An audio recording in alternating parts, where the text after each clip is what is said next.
Jewish Education in Media is pleased to present L'Chaim, a program that highlights the people, issues, and events of importance to the Jewish community. Now here is your host, Rabbi Mark Golub.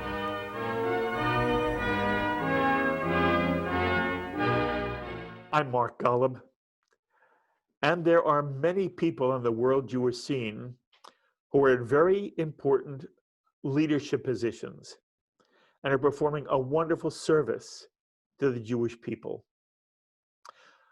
But there is one area of leadership that is of very special importance because it involves educating and inspiring the men and women who will be teaching and inspiring us.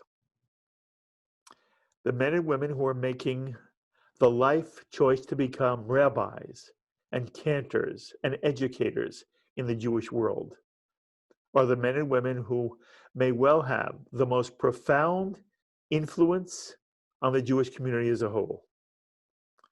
And we all know a really good rabbi or cantor or educator who's a person of character, has an ability to beautifully articulate the essence of Torah, of Judaism, who can explain why our connection to the state of Israel is at a core value of Jewish life today, and who can move us to care about every Jew on the face of the earth.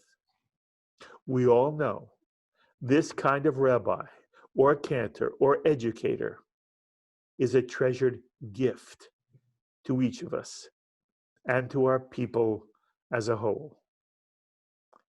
And like everything else in life, learning is a critical element in the development of such a leader. Not simply book learning, but learning from other good, wise, committed people, teachers, rabbis of their own, in the essential meaning of the term rabbi as teacher, who models what it means to be a caring, loving, committed Jew. The most important work, teaching and molding our Jewish leaders, rabbis and cantors and educators, who lead the vast majority of American synagogues, schools, our institutions. That work is done in the halls of rabbinical schools. In America, in addition to a host of yeshivot that turn out Orthodox rabbis and scholars, including Yeshiva University's Rabbinical School, the Rabbi Isaac Elchanan Theological Seminary. There's also the Reconstructionist Rabbinical College, the Conservative Movement's Jewish Theological Seminary of America, and the largest rabbinical school in the United States, the Reform Movement's Hebrew Union College Jewish Institute of Religion, with its main campus in Cincinnati, Ohio, and its other campuses in New York, Los Angeles, and in Jerusalem. And the person with the enormous responsibility and opportunity to help shape the personality and success of the Reform Movement's Rabbinical School is the president of HUC-JIR, Dr. Andrew Rehfeld, who I'm privileged to introduce to you on this edition of L'Chaim. Let me tell you just a little bit about Andrew Rehfeld. Andrew became president of HUC-JIR in October of 2019, succeeding a very wonderful and beloved rabbi, Aaron Pankin, Zichrono Livracha, who was tragically killed in a plane crash during a routine flight check with his instructor. Andrew Rehfeld brings a wealth of experience in nonprofit administration, fundraising, and strategic planning to his role as president of HUC. He is a tenured professor of political science at Washington University, where he taught for almost 20 years. and then served as president and CEO of the Jewish Federation of St. Louis before assuming the position of leadership at HUC-JIR. And Andrew Rehfeld is also regarded as one of the most thoughtful and loveliest leaders on the world Jewish scene today. Andrew, it is wonderful to have you join us on L'Chaim and JBS. Thank you. Mark, it's a pleasure to be here. And I must say, you clearly got that bio from my mother.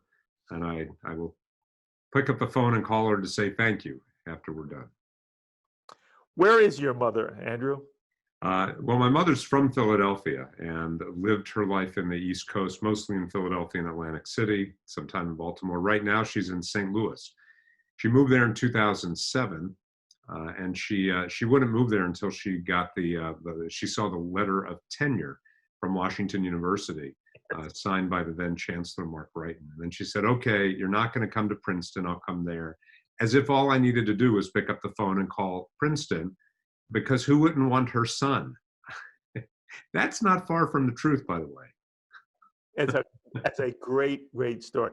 By the way, I want to begin, Andrew, with your own background. Sure. You were raised where, in what kind of Jewish home? So I was raised the first 7 years of my life in my grandparents' home in Ventnor, New Jersey, with my mother and my brother. My parents divorced before I have any real memories. And it was in what would today be called a conservadox home. I grew up in my early childhood going to a pretty traditional conservative synagogue with not halachic Shabbat observance, but certainly more than is typical in a liberal Jewish household. Holidays, study. My grandfather had studied to be a chazan and actually toured the country before he got married. It was in the 1920s that he did that. We moved to Philadelphia in my middle childhood, where I went to elementary school, and I was brought up in religious school at Mainline Reform Temple, a Reform synagogue in Wynwood. And then I moved to Baltimore, where I got very involved in youth group in the Reform movement at Baltimore Hebrew Congregation. And that's really where I began a more adult engagement with Jewish life. I was brought up in a rabbinate that was already very, not very, but I was touched by a lot of female rabbis. So I didn't grow up really thinking about the distinction between women and men. In fact, when I met Sally Priesand just last year for the first time, I told her that when I started working for the union in 1989, and somebody said to me, Sally Priesand, the first woman rabbi in the United States, it was one of the rabbis in New Jersey. I was just dumbstruck. I thought, well, Sally Priesand in 1989 must be like 140, because surely women had been, just to show you how naive I was. So you grew up in one kind of Jewish home early in your life, what you say was conservadox. Yeah. And then it seemed that once you moved to Philadelphia and Baltimore, you were really part of Reform congregations. Does that also mean the style of the Jewish style of your home, or what Shabbat was, or what a Seder was, or what the Yom Tovim, the holidays were? Did that change for you? And as you imagine the main part of your life growing up, do you see yourself in a Reform Jewish context? I would say that my childhood was a non-denominational context that led into adulthood with a deep commitment to religiously progressive Judaism that is most closely aligned to the Reform movement. But it would always depend on where I was having the holidays. If it was with my grandfather, the Seder was in Hebrew, and the kids' table was, the big thing for us was to try not to laugh and to make too much commotion while they got through the Seder. Yes. And when I went to my father's house in Baltimore for Seder, it was with his wife, my stepmother, who was a third parent, really, because of she was a Holocaust survivor, and her family with remnants from Germany. It was a much different experience. It was much more grounded in German high Reform. So I really had this mishmash. And I just have to tell you one story, because both from my grandparents and my mother, we had 3 sets of dishes growing up. Even my mother, who had the Reform, who introduced me to Mainline Reform Temple, we had 3 sets. We had the milk dishes, and only kosher, the milk, and meat dishes, and only kosher meat. And then, of course, we had the bacon pan that was, and it was religiously separate. But once every few months, both my grandparents and my mother would bring bacon home, fried in a pan, only on paper towel. And if we got it anywhere, it was a shanda. So it was this sort of mishmash of American Jewish life that I was raised with, culminating in a deep commitment to religiously progressive Judaism. But you understand that what you lived is what so many people have lived and continue to live. And it's interesting that individual families who may not be Shomer Mitzvot or Shomer Shabbat, they very often still want, Andrew, a sense of kashrut in their home. And it sounds like, again, there was a certain form of committed kashrut in your home, and it worked for you, yes? Absolutely. Kashrut, Shabbos, both of those were core to our expression and our lived experience of Judaism. And they continue to this day in my present home. Recognition of Jewish dietary rules, as well as creating a sacred space around Shabbat in a way that's expressive and that brings our family together and that's tied to tradition. All of those are very important to me. What is your family today? I'm married to a psychiatrist who is now on the faculty at Columbia University. We have two children, Emma, who is 25 and who is moving to Chicago in just the next few days to do Jewish folk music, Jewish song leading. And she's incredibly talented as a musician. And of course, the natural complement to being a musician, she trains horses. And because who doesn't do that if you're a song leader? I also have a son who's 24, incredibly talented artist. He does fascinating and really just amazing work on all kinds of canvases, including shoes, including sneakers. And he has a small business doing that. He was laid off in the first round of layoffs with the COVID crisis and is now living with us in our home. It's been lovely to reconnect with him as an adult. And one of the silver linings of the crisis. Very nice. Very nice. So how did you get into political science? I mean, what was your college and then your postgraduate work, and then how do you begin to do work in political science? So it's an interesting story that will be of interest to you and your listeners. I failed ninth grade essentially. I did very poorly, and I needed to go to summer school. I did it in good Catholic school at Calvert Hall in Baltimore when I moved in with my dad. And it was part of a reassessment and openness to religious community at the time, also, which was.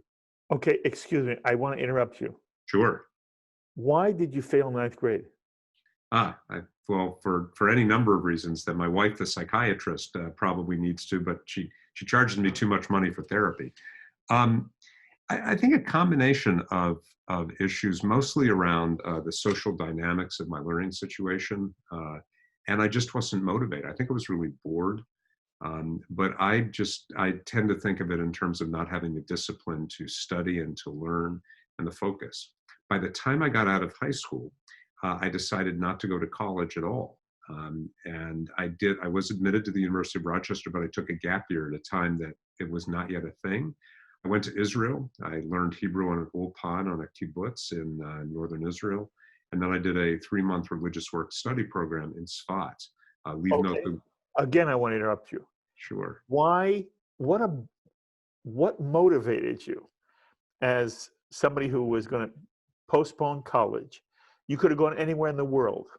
Andrew, why did you pick Israel? Why did you want to learn Hebrew? And then the programs you entered after that all reflect a certain kind of proclivity and interest. Where does all that come from? Well, I said, I was raised in this diversity of Jewish life. I wasn't bounded by any kind of movement or denomination, and saw the majesty of Jewish tradition, of practice, of text, of learning, of engagement with who we were as a Jewish people. And that really drove me as a high school student when I was in Baltimore.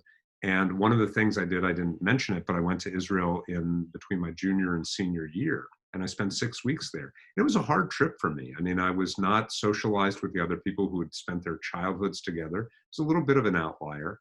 And despite the difficult time or the challenging time I had socially, I just was compelled to come back. And I felt strongly. I felt at home. I felt it in my kishkas. I just felt connected to the people, the culture, the land, the history, all of it. And I decided to go back for a year because I knew I didn't want to go to college. But the interesting thing, he said I could go anywhere in the world. I was actively looking at logging in Montana. I think it was Montana. Luckily, it didn't pan out at the time. But I wanted to do something different. I wanted to use my body. I wanted to use, the whole pioneer, the HUC-JIR spirit of Israel really spoke to me. I went to Israel and I was placed on a secular kibbutz, Mayan Tzvi, which is right next to Zichron Yaakov. And it was like a spark to fuel. It resonated with me. I learned conversational Hebrew. I'm certainly not fluent, but I learned enough to be exposed and to feel comfortable.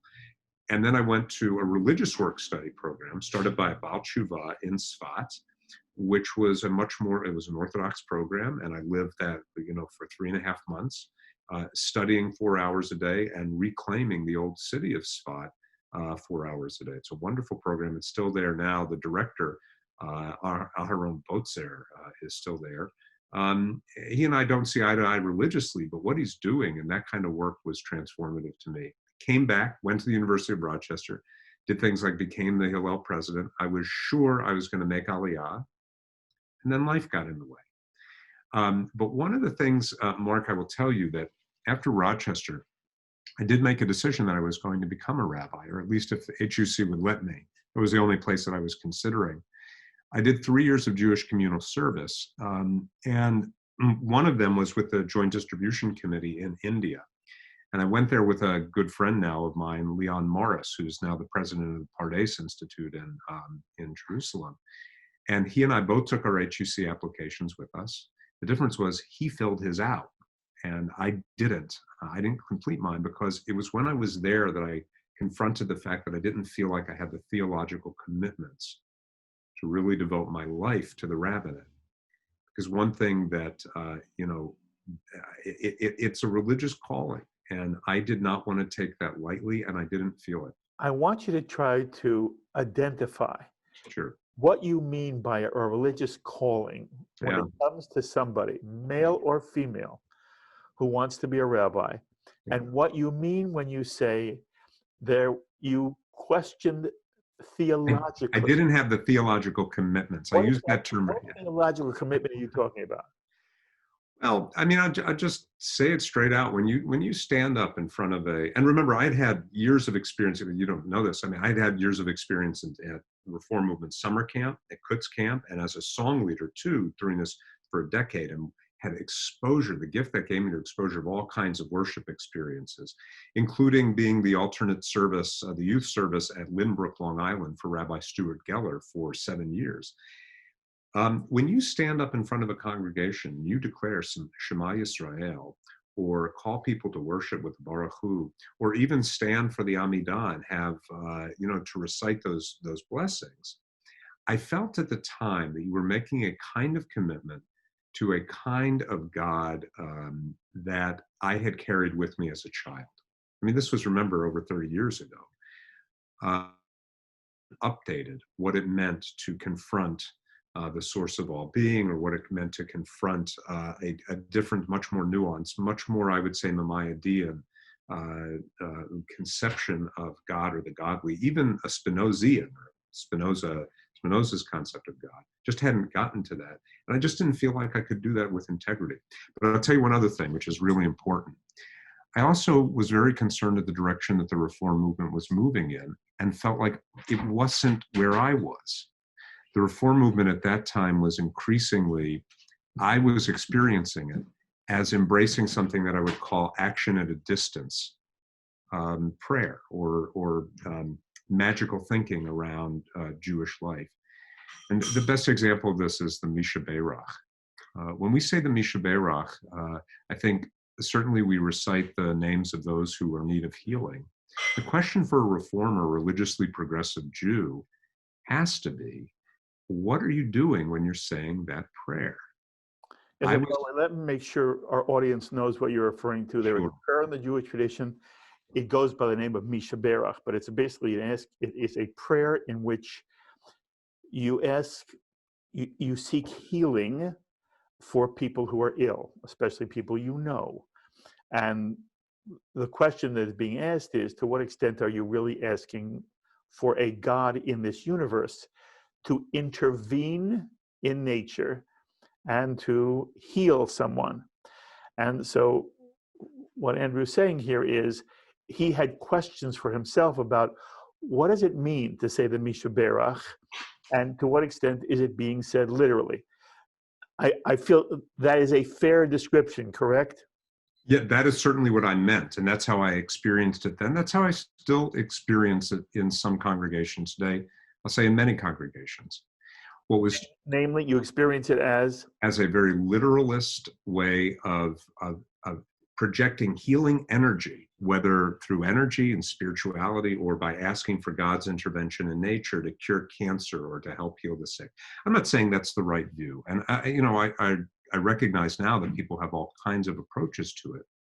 But that literalism, to me, was getting in the way of embracing the rabbinate. And if I saw that happening in the Reform movement, there's no home for me. And I want to come back to that, Mark, because I just want to say one other thing about it. And that has to do with the HUC faculty, Larry Hoffman, and he's Borowitz is another faculty member at HUC has spoken about this too, but there's a different way to understand prayer, which is how I engage with it, and I think is much more authentic to religiously progressive Judaism. And that is that prayer is an expressive practice, a practice that brings discipline to our lives, that helps remind us of our priorities, our commitments, and our values. And when we say things like, may God grant healing, and we list names, the point there is twofold. Number one, at communal function, let everybody know, declare that John Goldstein is in the hospital. That's important for us to know. And number two, in order to take on our moral responsibility after services are done, to go visit him, to go take care of him, to make sure that he's getting that prayer. So that to me is a Reform approach. And when I see it being used in a mystical, spiritual, and way that asks for God intervention, I don't recognize that as part of religiously progressive Judaism. Certainly not a Judaism that resonates with me. And okay. I thought that it was a Judaism that I needed to accept in order to become a rabbi. I understand. By the way, I am so moved by what you say, and I really wish every rabbi said it exactly as you said it. This is not a formula of magic in the Jewish tradition. And it has nothing to do with literally healing someone. But by the way, it also is very comforting when the person who is ill hears that a group of people in a congregational setting, we're thinking of them. And so I would add that as a third reason to do it, to know for the person. Absolutely. My question for you is, yeah. And we're jumping ahead a little bit, but you did ask me how I got into political science, so I'll get to. We will come back to that. So, to what extent are you concerned that the more literalist understanding of Mishaberach is something which Reform rabbis tend to represent? When you hear a Mishaberach being said in a Reform synagogue today, do you feel that X percentage of the Reform rabbinate either don't see it as you do or feel, and listen to me carefully, are there Reform rabbis who feel that they must convey a literalist sense for their congregations, even if they do not think any differently than you do? So I'm asking you now, what you have identified, in one brilliant moment, you have identified the entire theological issue confronting contemporary American Jewry of all movements and what separates movements from each other. You could not have picked a better model and example. Thank you. Yeah. So I'm asking you now, as you view your Reform rabbinate today, to what extent do you feel you have identified a problem in the Reform rabbinate? Because there are too many of the Reform rabbis today who either, one, think it is literally true, or two, believe they have to act as if it's literally true because they're worried their congregation needs them to do it. Mark, you're asking a very direct question. I'm going to answer you this way. I think the Reform rabbinate has within it a diversity of theologies. That is, individuals that embrace the diversity of theologies. I don't know the number who feel that way about the literalism of the prayers. I don't know a number who feel like they have to say those things even though they don't believe it. And I don't know the number that simply have a view of mind that is just fulsome in saying, I don't accept the literalism at all. And in fact, I think that that's the core of Reform, religiously progressive Judaism, to reject that. There's going to be disagreements. What I am impressed by is the passion and the commitment and the dedication of all of our alumni to their communities and to serving the communities on the line with dedication and service. The issue that I'm addressing really is much more fundamental to the entirety of North American Judaism. And this is how I would reframe it and how I would suggest framing what you're asking me directly. I believe that religiously progressive Judaism has lost its way, so that people that I often identify as Reform Jews, if you ask them, why are you Reform Jews? They'll say, well, I don't keep Shabbat. Well, I don't keep kosher. Well, I don't keep the holidays. Well, I don't. That speaks to me about a crisis of authenticity for Reform Judaism. And it's a crisis of authenticity that's also reflected in the ways that sometimes people offer positive things. Let me explain. People are sometimes very fond of saying that I'm a Reform Jew because I embrace a very important ethical practice of audacious hospitality. It's a very important practice. Or tikkun olam, of repairing the world, very important. These are practices, however, that don't get at ideological foundations, that don't get at theoretical, theological, and philosophical foundations. By contrast, if you ask an Orthodox Jew or a religiously conservative Jew of any stripe, why are you doing the practices that you're following? They will all come down to some version of God gave Torah to Moses at Sinai. All the rest is commentary. There's a second piece. They also accept that rabbis have the religious and moral authority to interpret that law for today. The difference between religiously conservative Jews, modern Orthodox, Chabad, et cetera, really is only about the degree to which you invest those rabbis with authority and the nature of the literalism of Sinai. But they all have to accept as a matter of faith that Sinai happened. I don't believe that's tenable if you are a religiously progressive Jew. And here's the reason why. I think religiously progressive Judaism has to be structured on three different pillars. Number one, it's based on the primacy of reason as that which distinguishes us, B'Tselem Elohim, and that which allows us to understand how the world actually is. That's why science is so critical and has to be as part of the Reform movement. And that's why we have to reject Sinai as anything but an important founding myth for the beginning of Jewish peoplehood, because there's simply no scientific historical evidence that it ever happened.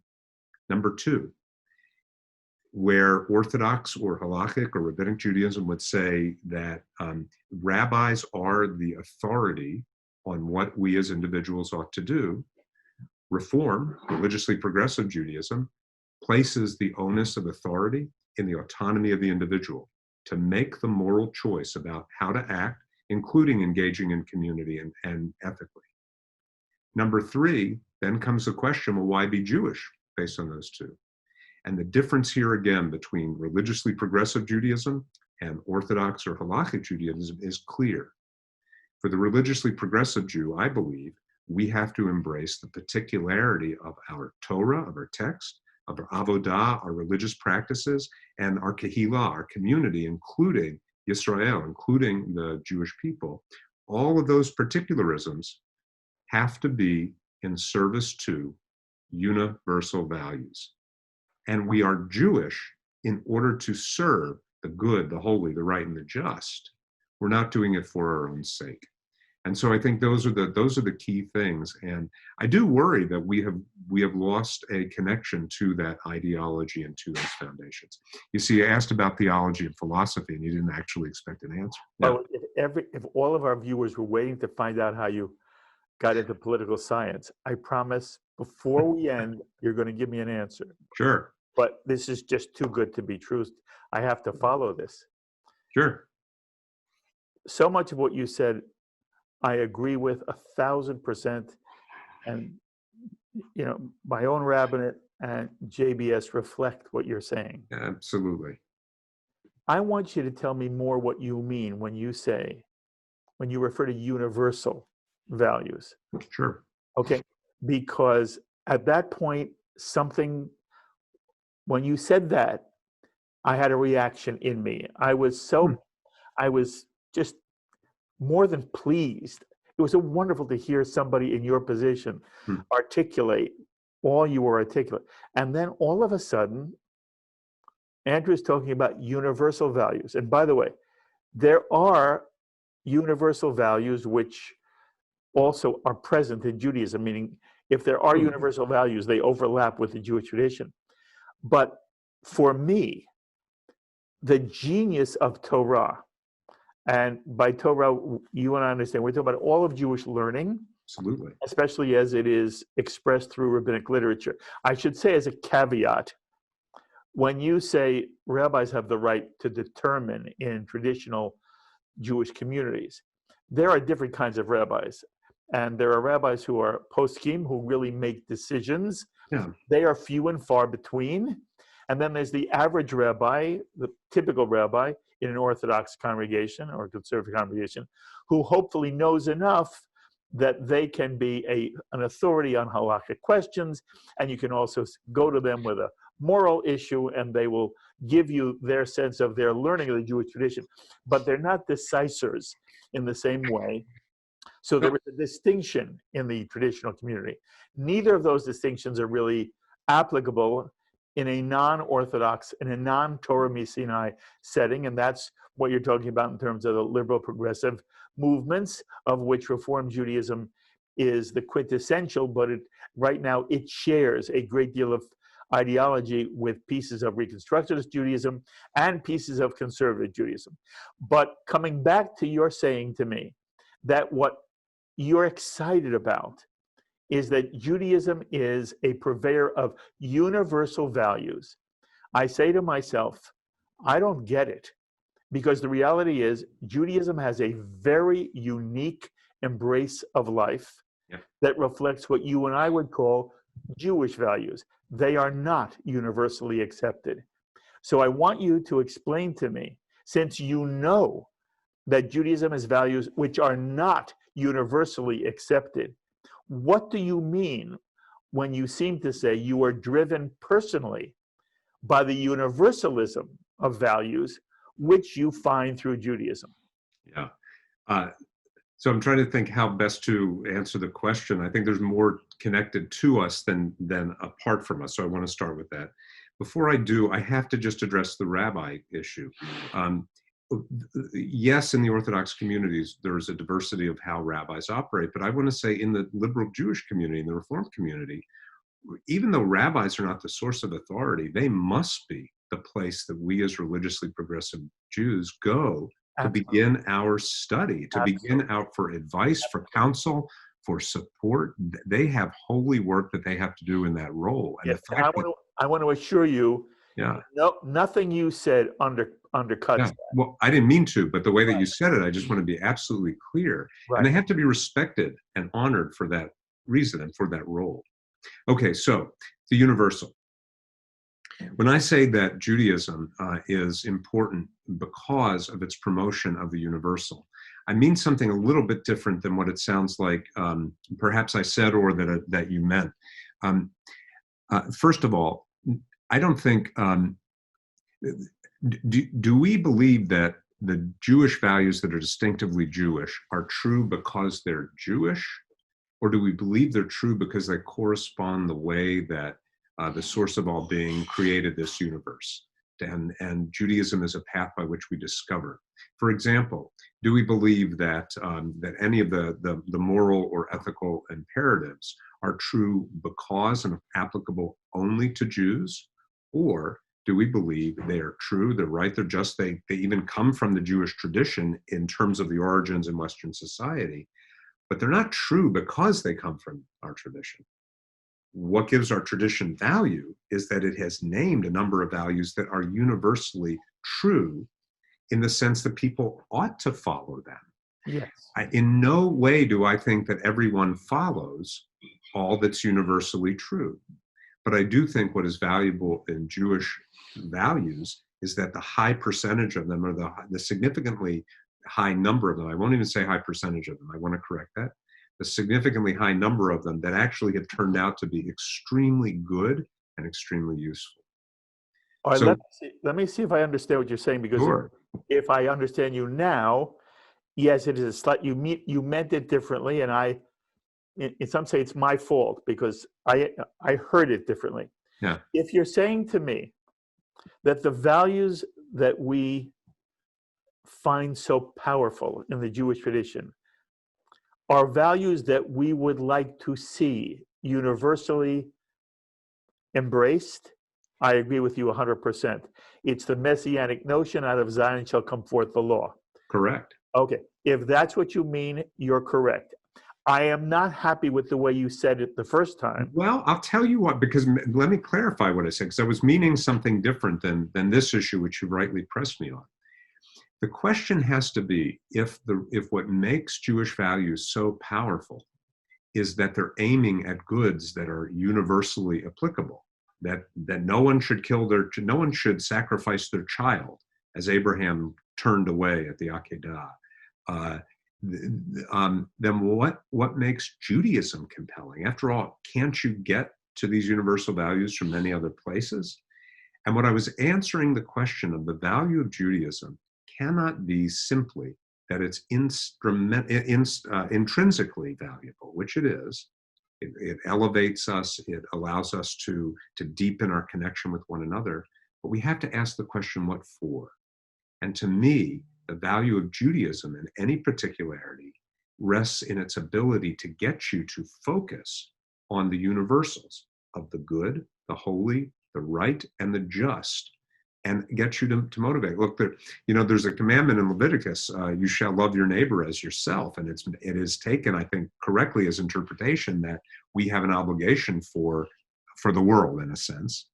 But notice the commandment is you shall love your neighbor as yourself. It's not you should love someone 1,000 miles away. And so by grounding ourselves in a community, in text, in a story, a tradition, a set of values and practices, we root ourselves in a manner that allows us to actually affect the good, the holy, the right, and the just for the entire world. And that's the power of actually any particular tradition, and Judaism in particular, I would say, is particularly good at doing that and inspiring us to work towards universal goods and to instantiate all that's good and right and just for the entire world.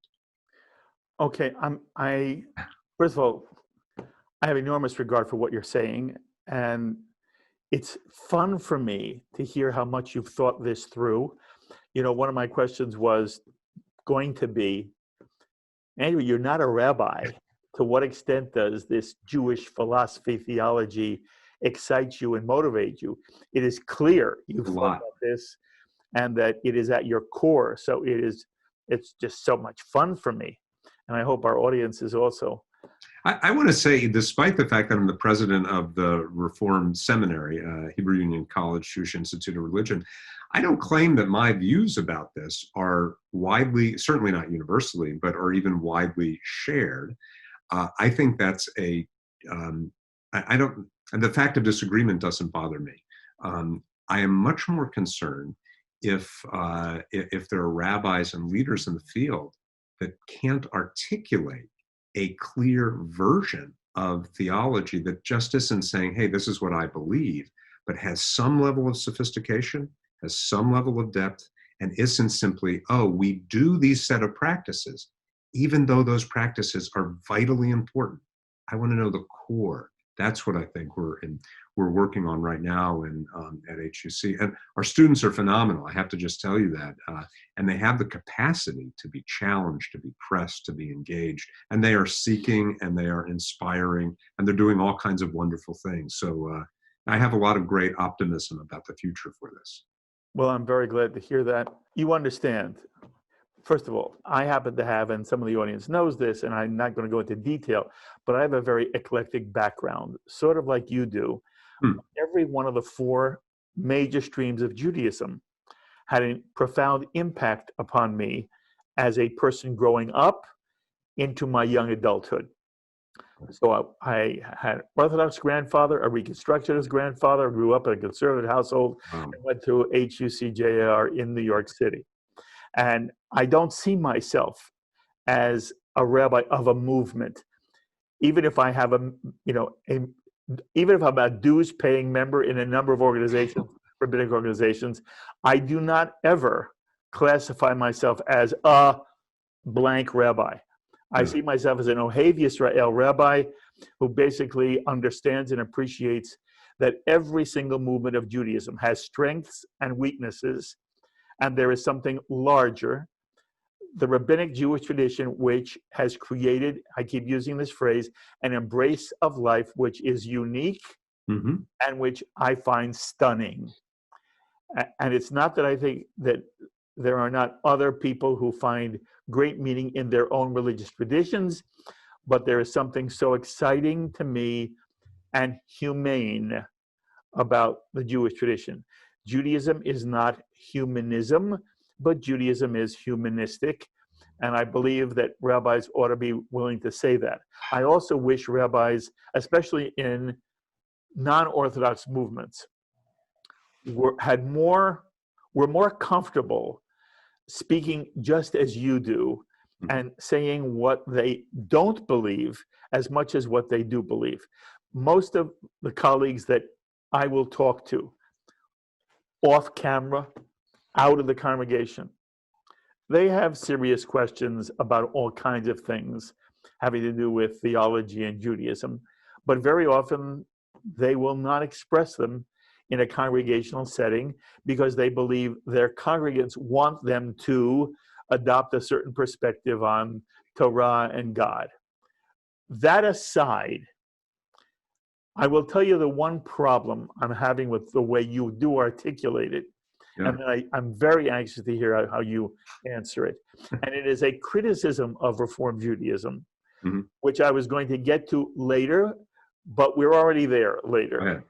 The biggest criticism of Reform Judaism is outside of the sociology. And there are people who criticize the sociology of Reform Judaism and who say ultimately the fact that Reform Judaism is not committed to halacha as it is understood within the Sinai community means that ultimately Jews will, over time, become more and more assimilated, will live less and less of a Jewish life day to day to day, and that ultimately the Jewish future in America is in jeopardy because Reform Jews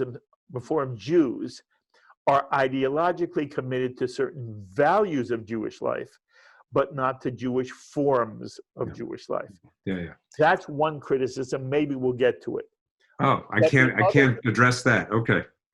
The larger criticism, which I want you to address, is Reform Judaism, if it stresses universal values, if it stresses tikkun olam, footnote, I challenge anybody, including you, to show me where tikkun olam is a traditional rabbinic value.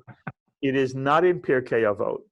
It is not something we were brought up. I'm older than you. It's a spiritual, it comes from the Kabbalah. I mean, okay. That is correct. It is Kabbalistic. Not rabbinic. By the way, if a Jew wants to be a Kabbalist, I don't have any problem. But I don't want it suggested that Tikkun Olam comes out of Talmudic Judaism. It does not. It is not in Pirkei Avot. In Pirkei Avot, we talk about Gmilut Chasadim. We don't talk about Tikkun Olam. And even when we talk about Tikkun Olam, The translation that is often given is to repair the world. It doesn't mean to repair the world. The Jewish tradition does not believe the world needs to be repaired because the world is never in some way torn as it is in Kabbalistic Judaism. The rabbis believe that ultimately everything in this world must be improved, and that our job on earth is to be a partner with God, whatever that means, in improving the world. But here's where I'm going. What I'm going to is that there are people who stand over against Reform Judaism and say, because the Reform Jew is so interested in the universalism of the Jewish tradition and in Tikkun Olam, in a sense of improving the environment and poverty as a whole, the Reform movement is not committed enough to the Jewish family. And when you quote the line, "You shall love your neighbor as yourself," the real genius of that line is the last word. Kamoch, yourself. You cannot love others, the rabbis teach us, unless you love yourself. Correct. And you cannot take care of your neighbor until you're taking care of your own self and your own family. So and traditional Judaism tends to emphasize the Jewish communal responsibility more than the universal responsibility. And the criticism of Reform Judaism, and then I want to hear you address it. The criticism of Reform Judaism is it has been more concerned with the universal needs of humanity as a whole, and has not been concerned enough about the needs of the Jewish people, and more specifically of the state of Israel. So again, I'm going to go back to the formula that I use, because the very point of talking about particularism as a means to universalism is to reinforce every single thing that you just said. You cannot get to the universal unless you are grounded in your particular faith. I said Torah, Avodah, and Kehillah is how I formulate it. In your text, your knowledge of the textual legacy that we have that define us, you cannot claim to be a practicing Reform Jew if you do not have a systematic, that's too strong of a term. The ideal of the Reform Jew is somebody that takes on a systematic discipline to study on a regular basis and deepen their Jewish knowledge. The ideal of a Reform Jew is somebody that takes on a regular ritual practice of avodah and ethical practice of serving others. The ideal Reform Jew is somebody that deepens their connection to their community, including their congregation, and the Jewish people as a whole without differentiation. And it is through those commitments to Torah, avodah, and Yisrael or Kehillah that we get to serve the universal. My challenge is exactly what you said. I just said I embrace those values of Tikkun Olam, but if that's all it is, there's nothing there. And that's what my criticism was as well, Mark. My concern, it's not less of a criticism than a concern, is if we're just mobilizing people to be Tikkun Olam Jews, to be audaciously hospitable, to welcome and be open, very, very important that we do. But if that's all, you have no reason to do it from a Jewish context. You have no reason, no answer to the question of why be Jewish, because there are many traditions that emphasize both of those things. I think we have a distinctive tradition of practice, of text, of ritual that we need to embrace and come together around, because that's what strengthens us. You know, it was the 17th century, 18th century philosopher David Hume, and just generally the Scottish Enlightenment, which really emphasized this idea that you can have ideals to serve the entirety of the universe and the moral world. But if you're not understanding human psychology about the need to ground yourself in your own in order to get to others, then you're never going to achieve those universal goals that you have. So I think your criticism is understandable. I see it more as a concern, but that's exactly why I think that Reform Judaism and religiously progressive Judaism is facing a crisis of authenticity that cannot generally explain what Reform Judaism is, such that we should embrace Tikkun Olam, such that we should embrace audacious hospitality. And it's those core things that I think a seminary has its responsibility to articulate. I don't think that's a criticism of a congregational movement. I don't think that's a criticism of rabbis in the field. I think that that's our burden as Hebrew Union College to begin to cultivate generations of graduates who can embrace some versions of that. And quite frankly, many of them do. The question is, does it translate to their congregants into the pews? When they hired you to be president of HUC, they understood this was your perspective? I'm not sure. I think I had to prod them to ask me what my view of liberal Judaism is. I think they like the fact that they like my, I had some academic achievements, and I ran a federation. They like the management stuff. Look, they know I am a committed Reform Jew, and I'm committed theologically to religiously progressive Judaism. And apparently I could hold a conversation and say things that didn't sound foolish. So I think they took a chance. You sure can. It is wonderful to talk to you. Can I just say one other thing? Sure. If I could. So you talk about Jewish values, and I would just tell you that what we call Jewish values and prophetic Judaism in particular, which is often what people mean by when they talk about Jewish values, that itself is a selection of the prophets, because not all the prophets adhered to prophetic Judaism. In fact, they often were focused on criticizing those in power for not adhering to Jewish law to the emphasis. So we have reframed, when we say prophetic Judaism, we mean, these prophets, not actually all of prophetic Judaism, those prophets. So it's just I just wanted to say that because I think you had mentioned that at some point. But yes, well, I did not mention prophetic Judaism. I was hearing it, but maybe it was through repairing. And by the way, I believe there has been an evolution. I mean, there was a major evolution. Even it came more after I left rabbinical school, but there was an evolution even during my time at rabbinical school, because there were many students coming into HUC with me, especially in New York, more so than Cincinnati. Yeah. Who came into New York with a very traditional orientation. Again, I'd grown up in a conservative household, not a reform household. Right. And it was interesting, when I became a first-year student, there were no services at HUC. There was chapel at HUC. Interesting. And every first-year student had a responsibility. I think it was once or twice a year you led chapel for a week. And I was the first rabbinic student to lead chapel wearing a talit. And lo and behold, Nelson Glick was in the building at the time. And some student came to me and said, you sure you want to do this? Nelson Glick is here. And Nelson Glick came in, he sat in the front row. I wore a talit, never said boo. And from there, many things started. Our class, 72, was the first class to wear a talisim at Temple Emmanuel. Wow. During ordination. Wow. And then I leave, and lo and behold, there's a major transformation.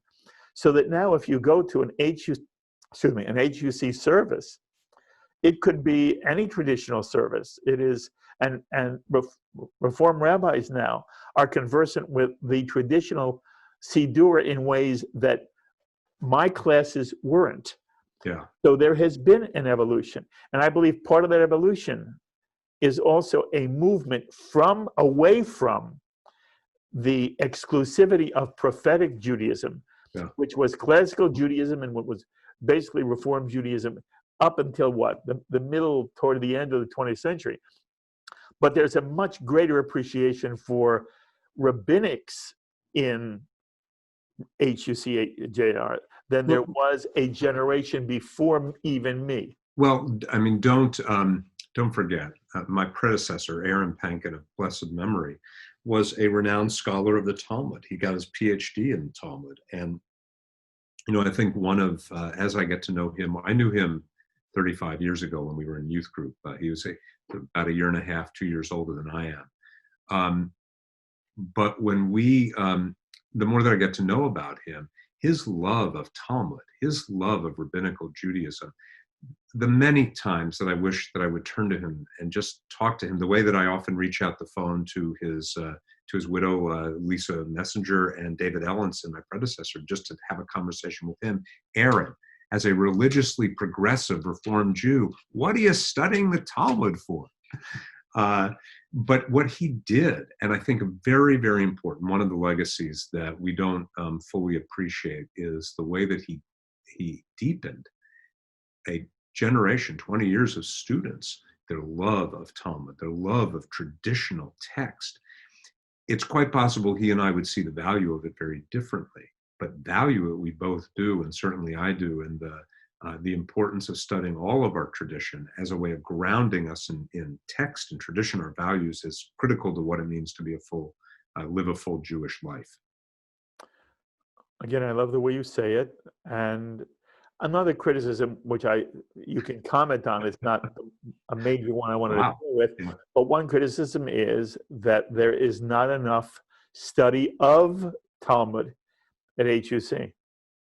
So again, the question is, you have a limited amount of time to teach students, and what are you going to do with that time? And I think we do actually a very good job of strengthening our students in the core fundamentals.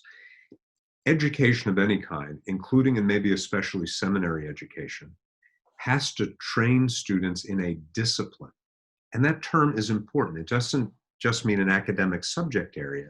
It means a way of approaching a particular field.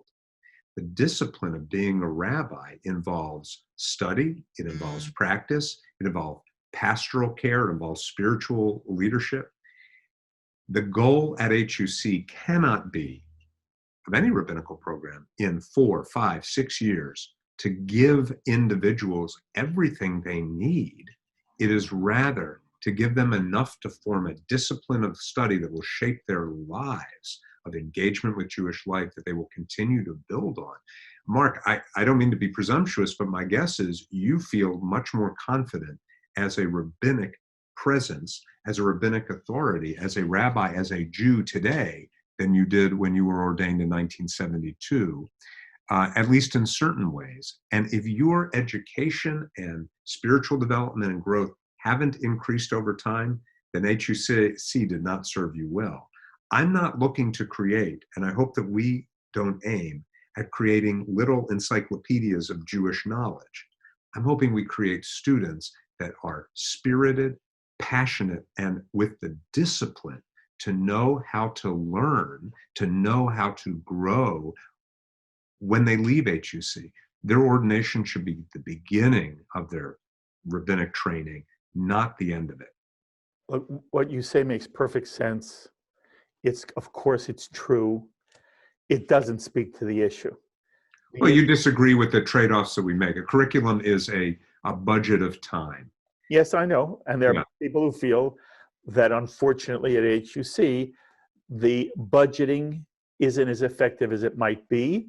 And if you and I both appreciate the extent to which Talmudic Judaism, as Rabbi Pankin understood, is the grounding of what this Jewish tradition is. It's not, the Jewish tradition was never prophetic. It was always rabbinic. And by rabbinic we're meaning it was Talmudically based. Yeah. And it's much easier to do prophets than it is rabbinics. But the reality is there are people who feel that ultimately the weakness of the Reform rabbinate is it is not grounded enough in Talmudic texts. I've heard that criticism. I've addressed it. I don't have anything really more to say about it. Fair enough. Fair enough.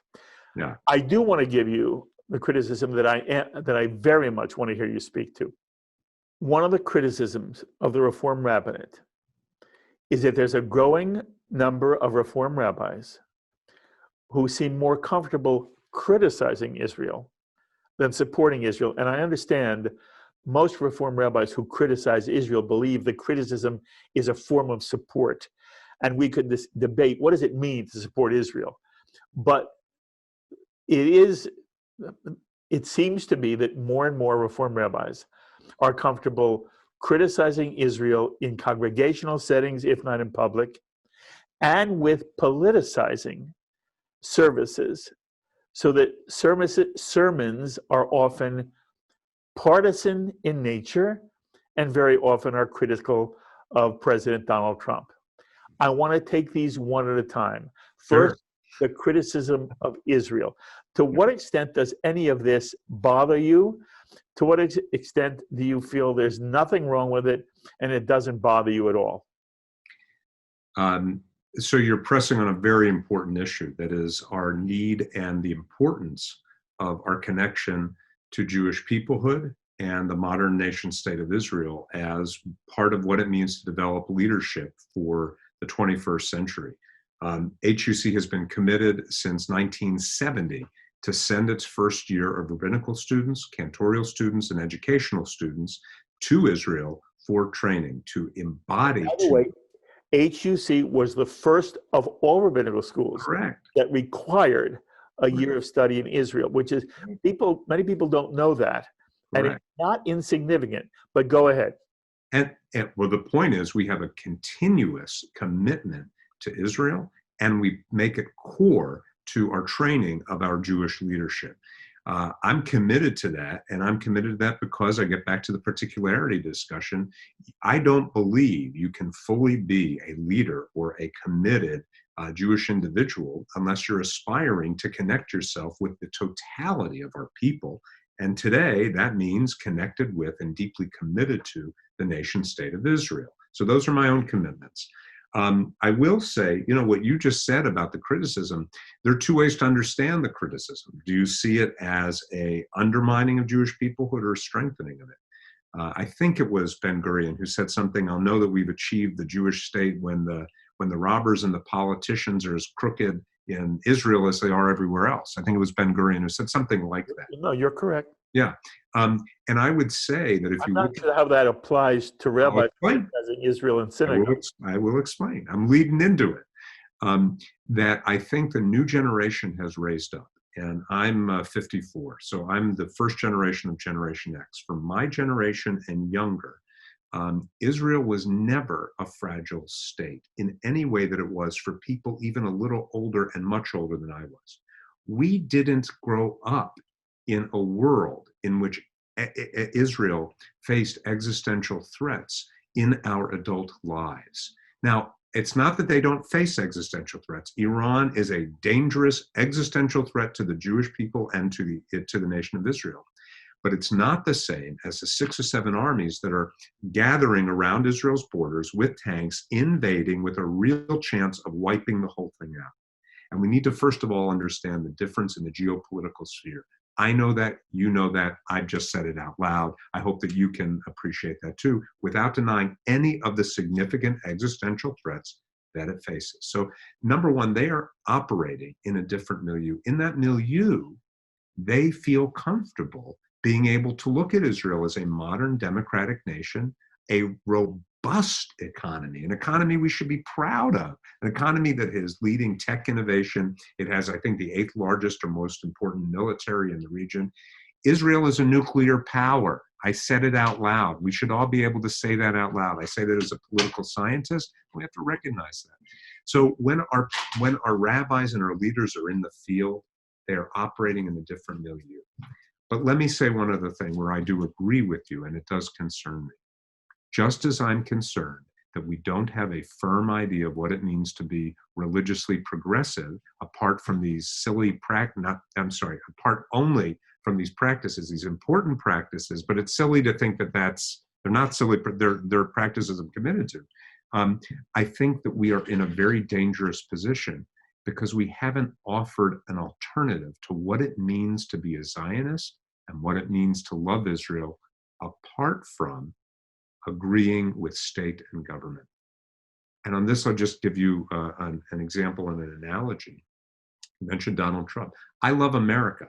I think you probably love America too. I think most of our folks love America.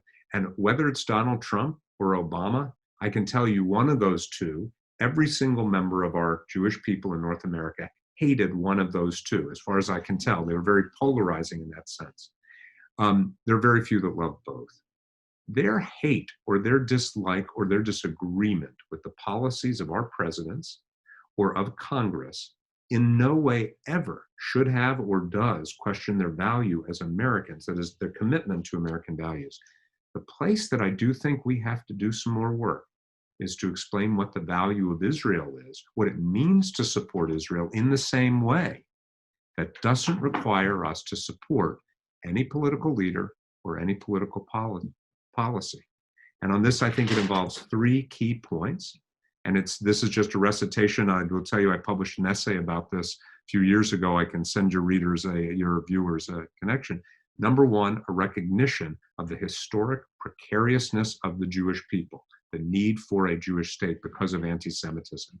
And until the whole idea of nation states go away, and until we really do have a miracle that happens, we should be the last people to give up our sovereignty and our sovereignty over an active and strong military. That's number one. Number two, given our history, we have to understand the role of the nation state in building vibrant, flourishing peoplehood. That's the positive side of that historic example. And what's happening in Israel, if you look at the Jewish Renaissance that's going on there, the growth of the Reform movement, but the growth of all kinds of Judaisms, secular, religiously progressive, and halachic. That's number two. Self-defense, number one. Flourishing, number two. But there's a very important number three, and that is that the state of Israel was founded by all of its primary founding Zionists as a state that was going to be a light unto the nations in adhering to universal values of democracy, of justice, human rights. It's enshrined in its Declaration of Independence. Those three principles, self-defense, Jewish flourishing, and commitment to universal values of treating all of its citizens equally, are the three things that explain my Zionism and what I mean when I say I love Israel, and I want every one of our students to be committed and loving Israel in that way, but should not be held to the high standard, to the, I think, silly standard of simply confirming everything that any prime minister has to say, or having to be in the public and having to uphold any particular policy. Israel is strong enough, Israel is mature enough, and Israel is dynamic enough to be able to stand up to any kind of criticism, so long as it adheres to those three principles to me that are foundational to Zionism. So, Andrew. Yes. When you were hired to lead HUC as the president, yeah, did the committee understand that's how you viewed Israel? Well, what I just said there, I've expressed in a even longer form in writing, and I shared the essay with them. So absolutely, there is a deep commitment to Israel, the state of Israel, and the Jewish people, and I intend to keep it that way. Good for you. Now let me just probe a little bit.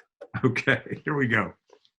There's no question Israel is not, except for a potential nuclear Iran.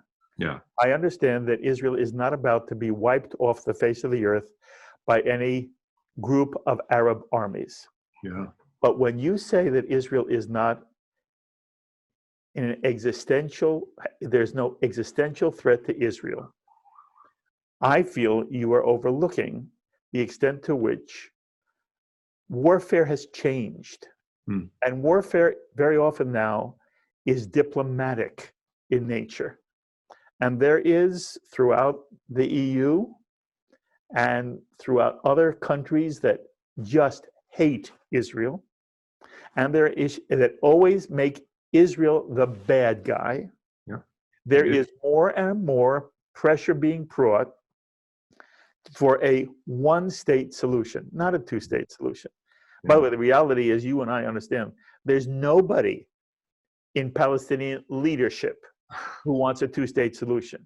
Yeah. They only want a one-state solution in which everybody gets a right to vote as a democratic state. That's right. Okay, but if that were true, Israel would no longer have a Jewish character, nor would it have a majority. It wouldn't be Jewish at all. So there is a constant demonization of Israel, a BDS movement that tries to delegitimize the existence of the state of Israel. That, by the way, is an existential threat. Well, let's be clear, Mark. There's a difference between something that could be an existential threat and something that is an existential threat. When Ron Dermer was in St. Louis a few years ago, he spoke to the community of St. Louis. He said, BDS is not an existent. Ron Dermer being the ambassador to the US and a close friend of Netanyahu's. And he said, BDS is not an existential threat to Israel. We will fight it. We will. What it does is undermine the legitimacy of the Jewish state, which makes it more difficult in the political area. But let's not confuse ourselves about what the threats are. I oppose BDS, and I think that it's wrong because it is backed by all kinds of things. I mean, we can get into the BDS. I'm happy to, but let me go back to and I oppose it. But I want to address the core thing that you're saying. A one-state solution is the end of Israel in any kind of foreseeable future.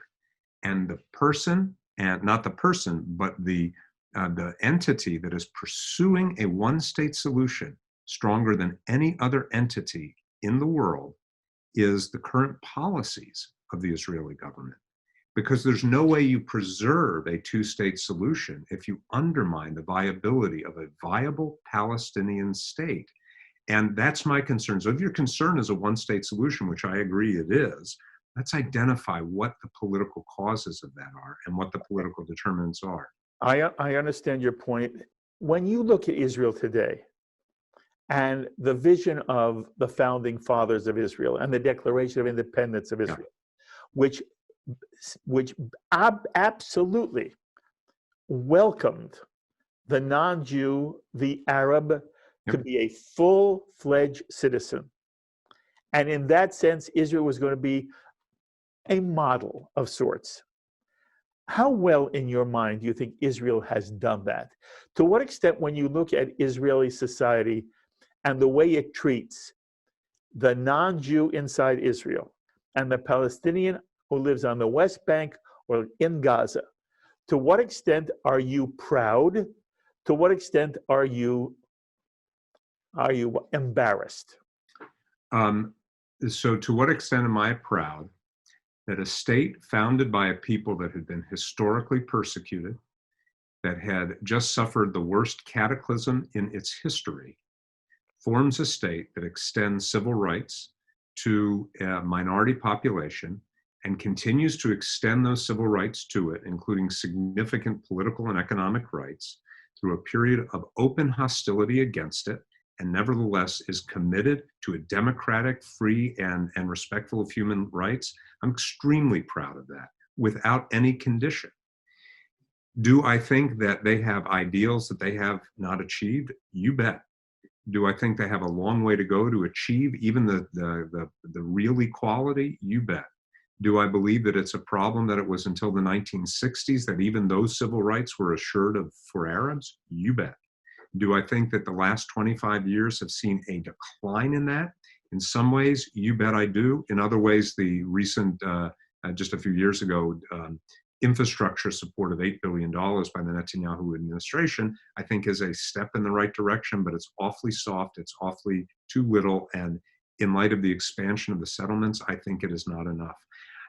I'm not going to take the bait about being embarrassed by it. I am proud that our people could establish a democratic state and afford rights to a population that was trying so hard to annihilate it and continues to, and even in the face of it continues it. And I'm going to be very supportive of all our graduates. Number one, their commitment to Israel, and number two, if they want to express that commitment, even in the criticism of the government, I just wish that they wouldn't abandon Israel and not see it their obligation to be engaged and be involved. I wish every rabbi said it as you said it. What's your sense of J Street? A lot of Reform rabbis now are on the rabbinical cabinet of J Street. What's your sense of J Street? I think J Street has a mission that I've just articulated. I think to fight the one state is to fight for Israel's existence. Fight against the one state is to fight for Israel's existence. I don't have enough points of views. I have been on the leadership council of both AIPAC and J Street. I think that both of them have in the past served very important functions. I am increasingly disturbed by the partisanism that has taken to many Israel advocacy groups. And I think, again, what is much more concerning to me is the our pulling back from Israel, and I don't think partisanship helps us to engage. So I don't really have a strong view about. I don't think either of them are pariahs, if that's what you're looking for me to say, because I know some people do. I don't. Again, we don't have enough time this time to go into detail on J Street. Sure. You've said what you had to say. Sure. So, in your mind, should Shabbat services be a setting for partisan politics? It's like whiplash with you. We go from the West Bank to the sanctuary in Montana. Okay. Should it be, the question, should we introduce politics? Should services be a setting for partisan politics? I think that religion and that our sanctuaries and congregations, number one, should be homes to vibrant intellectual discourse about anything and about everything. And I think to the extent they are deep, to the extent they are engaged, and not political partisanship, but actually thoughtful expressions of politics, we have to get that back into the conversation. And here I want to praise the Reform Movement's initiative led by the RAC, the Religious Action Center, and Rabbi Jonah Pesner on civic engagement. But I think we have to get out of the view that Judaism supports Democrats or Republicans, right or left. We need to be supportive of civic engagement. And unless we're going to use our congregations as places that people really can engage in conversation and disagreement about our most important commitments, we are doing a disservice to the vitality of religious life in America today. You look at what my provost, our provost, HUC's provost, Rabbi Andrea Weiss did in the last few years in 2016. I'm going to get the title wrong. American Religious Values, Religious Voices, American. Let me tell you what the book was. It was a collection of short essays by leading religious scholars advising the Trump administration, one every day. It was released online and it's now in a book form. It's a brilliant way of looking at how religion can engage with politics. We can't segment politics, and we have to stop being afraid of disagreement. But that's different from saying, oh, I don't like him just because. Give us reasons, give us arguments, gives us depth, and let's respect disagreement when it's on that basis. Well, again, I like what you say very much. I talked about services. Yeah. Okay. And my own, I'll tell you my sense. People are coming on a Shabbat. Yeah. And one of the things normally it's not open discussion. If there's a study group at a synagogue on Shabbat morning, Sunday afternoon, Tuesday night, my sense is as long as everybody can speak, anything can be discussed. At a synagogue, at a service, that's what's not going on. Normally, only the rabbi or somebody up on the pulpit speaks. Yeah. And at the same time, there are people in the congregation, Jews, who have very different feelings. And it may be that the majority of them think just hate Trump to death, which many people in the American Jewish community just detest Donald Trump. And then there are those in that same congregation who think the guy may be a buffoon, but when it comes to policies, they happen to like a lot of things he does. And when a rabbi gets up and in a sermon uses that as an opportunity to be blatantly, obviously, and grossly partisan in nature, that rabbi is ruling out, is disregarding, is making in some way those who do not see it as the rabbi sees it, especially politically, feel as if they're no longer welcome. Mark, it depends on what you believe services are there for. If you believe our congregations and services of congregations are meant simply to comfort, simply to have people just reflect on their own, simply to create an innocuous space to elevate that's really inspiring. And I'm saying this kind of, you know where I'm heading with this, but if that's where you believe that's what it ought to be, then I would say don't limit it to politics. Well, we just talked about an hour ago about theology. I said, I don't think Sinai ever happened. And I don't think a religiously progressive Jew can believe that Sinai happened and still claim to be a religiously progressive Jew. And if I had stepped up at the Shabbat services and said that in part of a sermon, if you believe a sermon is there, I think that would have been okay. I mean, it would have been challenging, but it would be okay. And I think that the problem is that we have simplified religious life. We no longer see religious life, to me, what it ought to be is a struggle with the source of all being, the struggle with the good, the holy, and the right and the just. That is a place where we come to struggle, that we use the comforts of synagogue life to force and challenge us to confront the most important issues.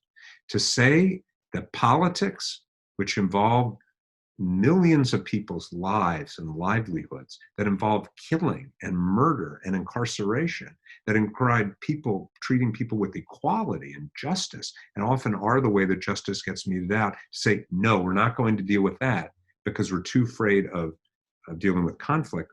I think it's the second part of that sentence that indicates a problem with congregational life. If you believe congregations are simply to succor people, not succor in the succor, as in provide merely comfort, we are selling the power of congregational life and services, ritual, short. If you believe they're challenging, then let's figure it out. The case that you're raising, I think, the problem is not that it makes people feel uncomfortable, because as I just said, I think a lot of what we ought to be doing is challenging, is struggling, it's painful, it's hard. It's that it's often done in a way that is not grounded in knowledge, but simply thinks that politics is just a matter of opinion. Oh, I don't like.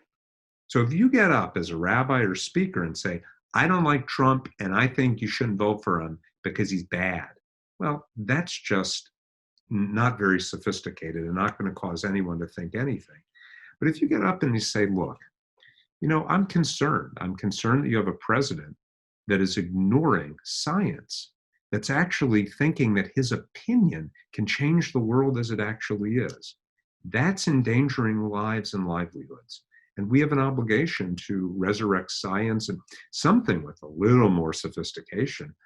I think that the synagogue is the place, and services could be the place for that, just as it could be for someone like me to stand up and say, I don't think Sinai actually happened. And that will make some of you uncomfortable, but here's how we manage that. Here's how we deal with it. And I think ideally, services should challenge us. They should challenge us to confront our core commitments, the things that are most important.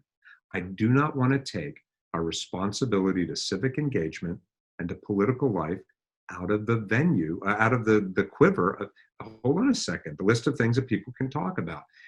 The challenge is twofold. Number one, if you cannot approach it in some level of sophistication, you shouldn't be talking about it. If it's simply what I believe, and I'm telling you this and I'm going to stir things up, that's not a responsible way. Any way to say, hey, I believe that Jesus is the Son of God. You get up and say that in a service, that's not helpful, right? You have some sophisticated view. Well, that'll be challenging and maybe you won't be invited back, but I don't think anyone will be, well, as a rabbi, that's a different thing.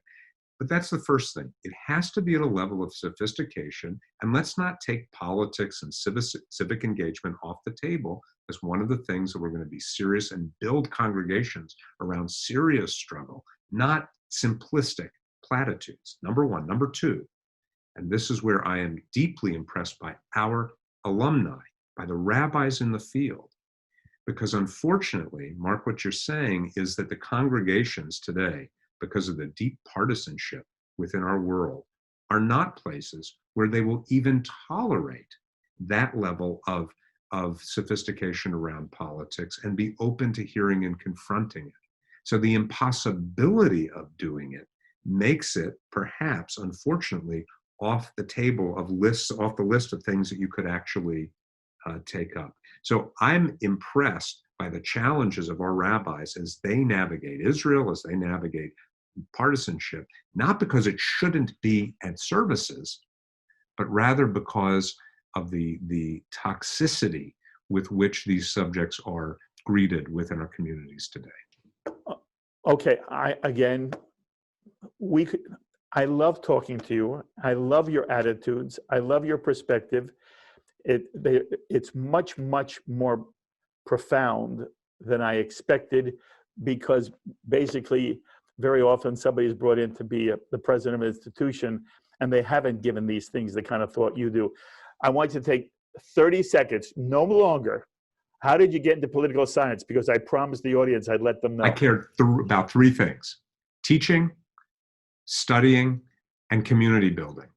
And I realized that what I wanted to do them all together to become a rabbi. When I didn't have those, when I was struggled theologically, I said, okay, I'm going to do community building on volunteer. I'm going to do teaching and research. I'm a political theorist, so I studied political philosophy. I actually had applied to philosophy programs and political science programs. I'm trained in the social sciences, but I applied it to more humanistic questions.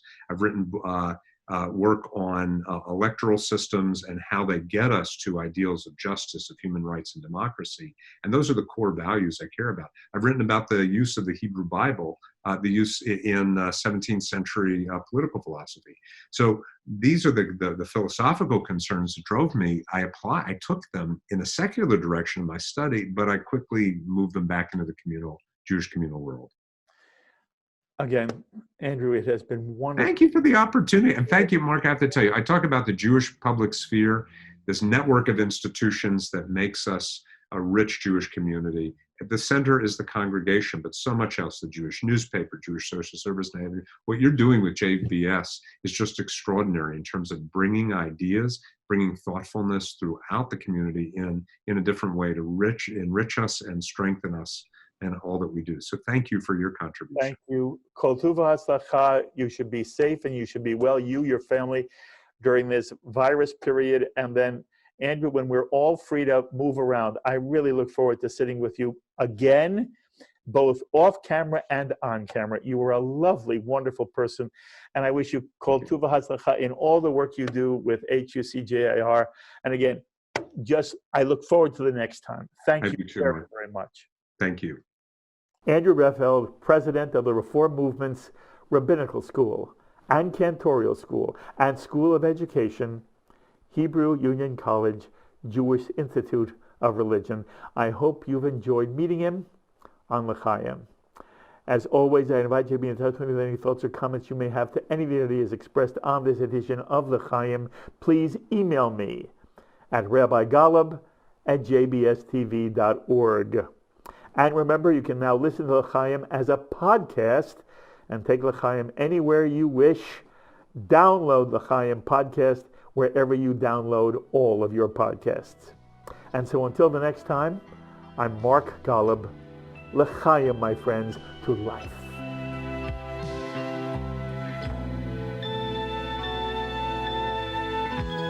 L'chaim is a presentation of Jewish education in media. We would be pleased to send a complimentary DVD of this program to anyone who wishes to support JBS with a tax-deductible gift of $36, double chai or more. Simply visit the JBS website at jbstv.org and click on the Donate button to make a donation by PayPal or your credit card. And please indicate the program for which you would like a DVD. Or you can send your tax-deductible check to JBS, Post Office Box 360, Stamford, Connecticut 06904. Or you can call the JBS Pledge Line at 833-MY-JBS-TV. That's 833-695-2788. And again, please remember to indicate which program you would like to receive with our compliments. We thank you for your kind support.